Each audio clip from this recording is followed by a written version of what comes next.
by trade and by sort of education background. I have a bachelor's degree in computer science. And, yeah.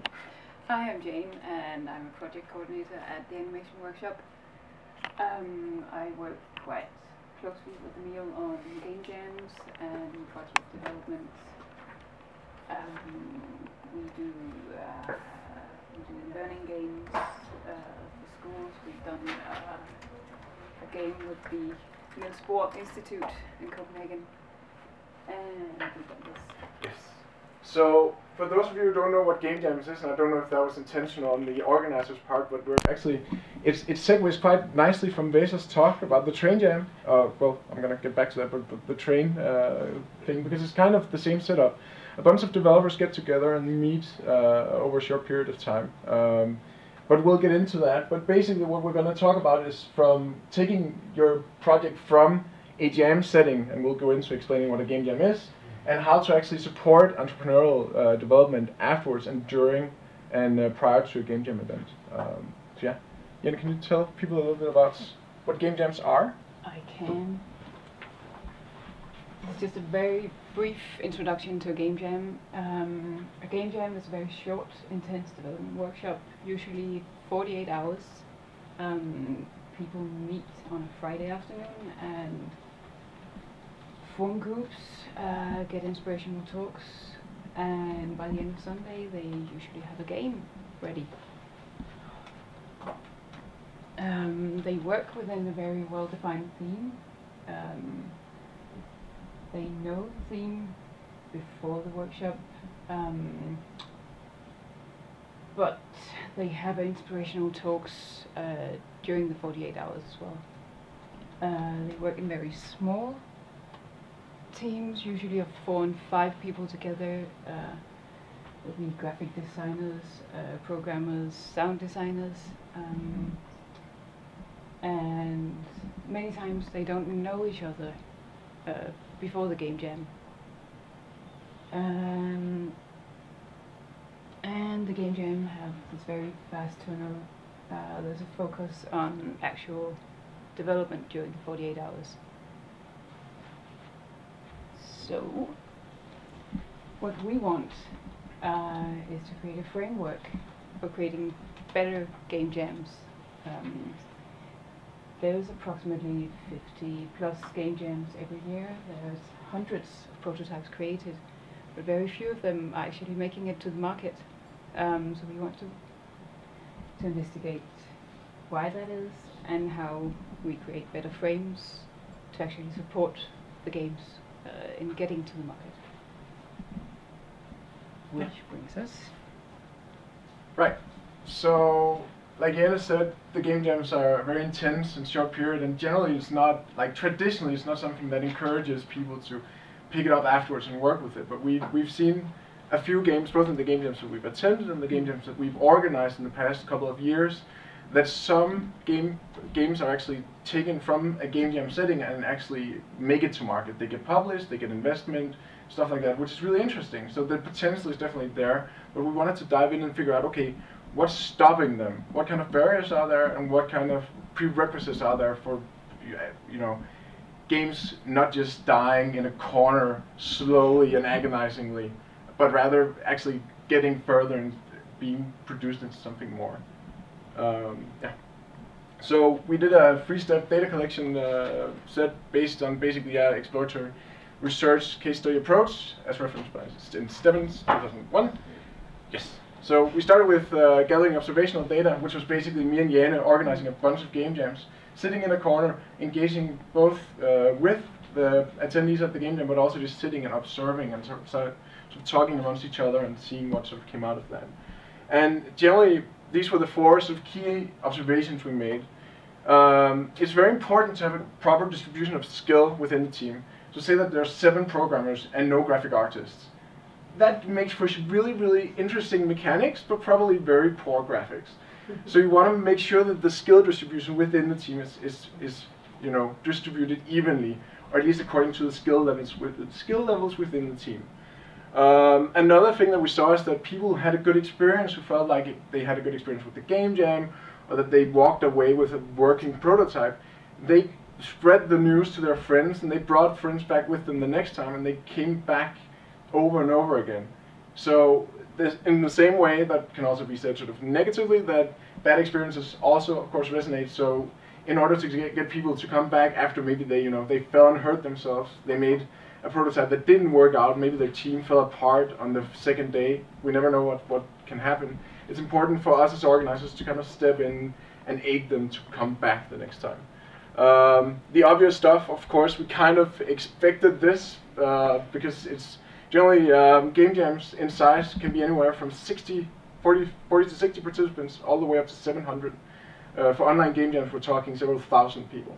So obviously they're expanding their networks, but we wanted to look further into like what kind of networks are they expanding. There's also a safe space for experimentation. Next slide. I'm thinking we might go over time. Let me know. 2 minutes. Not now. Oh, but I'll tell you that's 2 minutes. Okay. Based on the observational data, we compiled a questionnaire. We sent out a bunch of questions to the people who had attended our game jams, and 10 minutes in total, right? To 15 from us. Okay, 15. I can talk slowly now. We have 51 males and 5 females, and that gender distribution is representative, sadly. We would love to see more women in games, but that's an overall business problem, not just within game jams, but within the games industry as a whole. So that's also something that would be interesting to look into, but we'll get back to that later. The average age was 25, which is also fairly representative when we look at game jams that we didn't organize, but just generally worldwide. And the span in our sample size was 18 to 45. And now we're going to go a bit into the data that we collected from the questionnaire. This is the makeup of the 56 respondents. So we can see like this is the highest level of education that they have, and this is the sort of distribution within the group. What's interesting here is that the two sort of main parts are self-employed, which is basically entrepreneurs. We love those. People who work at a company, and then students. And what we sort of imagined when we started this was that the meeting with students, that students might be paired up and working together with someone who's self-employed, that the whole self-employment thing, the whole self-efficacy thing might rub off on the students, and that might in turn or long-term actually make them go, well, if that guy can do it, then I should be able to do it too. And then, of course, they expand their professional network, both within each other and with other students, but also by talking to other companies. Yeah. They're also fairly humble. If we look at it, a slide, something that we have in our paper, which we'll distribute to all of you who want to read it, is that the majority of people who attended these and answered this questionnaire had attended, on average, 6 or more game jams, which is like, that's a pretty solid sort of base experience to have, in addition to games that they developed in their line of study or other stuff. But even in spite of their fairly sort of solid background and knowledge in game development, they didn't really rate themselves as experts, which is 10. Rather, they tend to gravitate towards, yeah, I guess I know a little bit, but not really enough, I guess, which may hold one of the answers to why aren't they taking their stuff to market. Maybe it's kind of, self-image stuff related to that. Yeah. Right, this is really interesting. We asked them to take any game jam that they've been to and pick the game jam where they completed, like they had the most complete game. So not the game jam where they, on the second day, the computer broke down and they walked away crying. That's not the game that we wanted to think about. We wanted to think about the game that was almost perfect, or maybe it was even actually perfect. And then we looked at, okay, did it actually get published? And no, it didn't. Even the people in the black bars, you can see like these are people who have published games before, but there's no correlation there between have they published the game before or haven't they published the game before. So that's quite telling that, in spite of the completedness of the game that they produce, that's not where the key to why this isn't getting out is it couldn't be found. It's somewhere else in the data. So digging further, we did a bunch of semi-structured interviews. you will be the only people in the world who will actually see these pictures, because in the paper they're anonymized. They're anonymous. And we, just go next. We picked a representative sample of companies. It's all small and medium-sized enterprises older than 1 year, which means that they've established that they're actually sustainable. They don't collapse within the first critical year. They also, Sorry. Go back. Yeah. They also all had prior game jam experience, and they range in amount of employees from 1 to 28 in their company. And we felt like that was a representative sample in terms of doing sort of more qualitative work. Just keep going.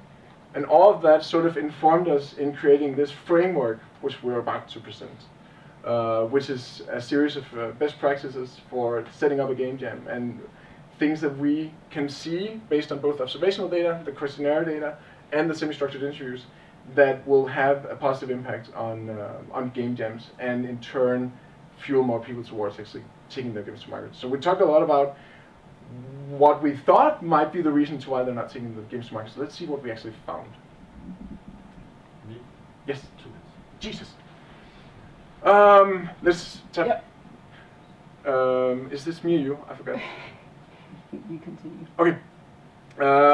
Overall, these are the barriers that they identified to why their stuff isn't making it to market. Surprisingly, it's not the lack of commercial promise down here. That was kind of vague, which was what we expected to see. Instead, we see that it's business knowledge that they're seeking. That's where they feel they're lacking.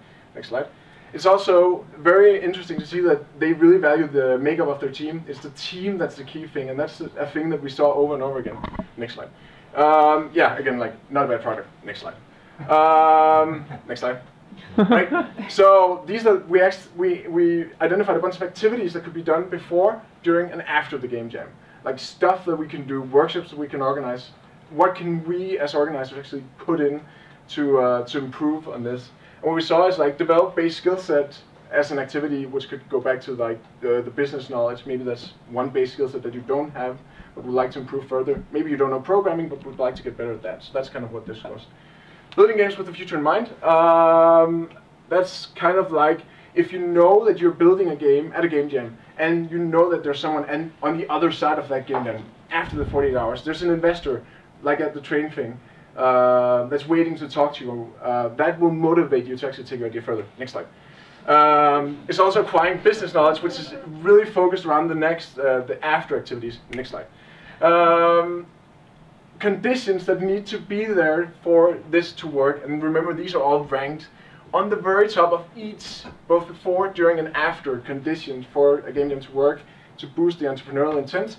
It's the team. Like that's the one thing that goes over and over again. We see it repeated everywhere. So the team is really the key thing to people here. If the team is evenly distributed, if you have a sort of a good distribution of skill sets, can I go 30 seconds over time? Yeah, of course. Then there's a bigger chance that you can work together after the game jam.